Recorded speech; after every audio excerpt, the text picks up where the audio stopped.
Hey everybody, last video that I did about seed saving, we talked about the why. Why do we save seeds? This time, let's show you how. I'm going to go over 5 different ways to make this seed saving process easy for you. And we're also going to talk about saving 2 different types of seeds. Those being the dry seeds, like a bean, and those being the wet seeds, maybe like a tomato. All right, guys, step number 1 is to definitely choose your seeds. Choose your champions, if you will. We're going to take the best seeds from our garden, meaning we're going to take the plants that tasted the best, the plants that look the best, the plants that will stay the healthiest. We're also going to have to choose something that is going to be an heirloom seed. Now, the reason why you choose an heirloom seed is just for the fact that the heirloom seed is going to be true, what they call true to seed, meaning that what you get from the seed is going to be true like the parent plant.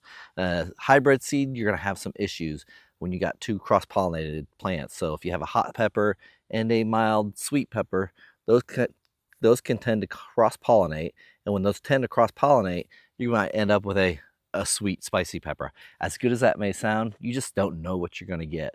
So don't try to do the hybrid seeds. You're also going to want to choose plants that have ripe fruit on them. Take, for example, this tomato here. This is a very ripe tomato, something I probably want to eat. But the riper the fruit, the more developed the seeds are going to be. So you definitely want to take something that's going to be pretty ripe. Look at this cucumber I got. Yellow, doesn't look like a green cucumber at all. This is what you want your cucumbers to look like if you're going to harvest the seeds from them. Your bean seeds, you want them to pretty much dry out completely. As a matter of fact, when you have these guys, you want to be able to hear them rattle. Once you hear them rattle, these guys are ready to be picked and ready to be saved. So let's move on to step number 3. We need to clean and process these seeds. Something simple like a bean like this is just going to be as simple as taking the bean apart and just taking the beans out. There you go. You have your bean seeds.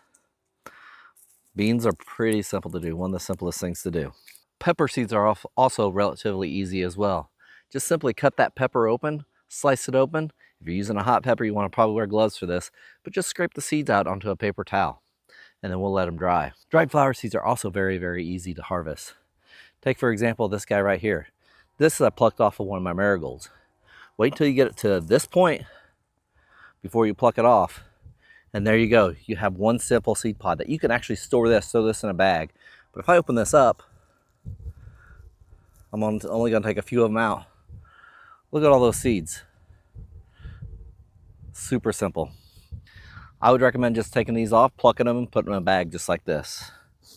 The same thing goes for your black-eyed Susans or coneflowers. You can take this guy right here and just pluck it off and get the seeds off of it as well. When it comes down to it in the wintertime, when you're ready to plant these things, or in the spring, you got your bunch of seeds there. I'm spreading seeds all over my garden, folks. So as you can see, the dry seeds are super simple. You could do this with multiple things. Like I said, you could do this with peppers, many different flowers. If you have onions that went to seed, you could pull those seeds out and let them dry. Just kind of, if you're not sure what the seed looks like, if you have an extra seed packet, take that extra seed packet and see if you can compare to see if you can find those seeds. Basil seeds are also a great seed to dry seed harvest with as well. Now let's move on to a more difficult process, getting those tomato seeds. Let's do a wet seed process. Tomatoes are a perfect example of this. So what you're going to do with these guys is you're going to take a fruit that is overly ripe. You're just going to simply cut it, and you're going to pull the seeds out and put it into a jar. I use a pint jar for this. Take a little bit of water, put it into the pint jar, and then cover it with a paper towel. After you do that, the seeds will be in there in a jelly type of mixture with that water. Let it sit for a few days. Over the top, you'll have a mold layer that goes on, and you'll get a fermenting process. Once that ferment happens, you will slowly see the bacteria and everything in there eating away at all that jelly stuff that was around that tomato. After all that stuff has been separated, after a few days, probably 4 or 5 days, maybe up to a week, you're gonna see that mold on top. You're gonna take this mixture and you're just gonna simply drain it off. And what you're gonna be left with, are you gonna be left with seeds. Just take those seeds, rinse them off real good, and we're gonna set them out to dry. Which brings me on to step number 4, the most crucial step of saving your seeds. Have you noticed whenever I was talking about the dry seeds, you want to make sure that things are completely dry? With any of these moist seeds, these wet seeds, your peppers, you're going to let them sit out to dry. You want your tomato seeds to sit out and dry. Simply do this by putting them either on a paper towel, a wash towel or something like that, something that's going to be dry, and just let them sit for 2, 3, 4, 5, a week, 2 weeks, however many days it takes for them to dry out. Now you'll know that they're dried out enough when you can take them and you can snap them.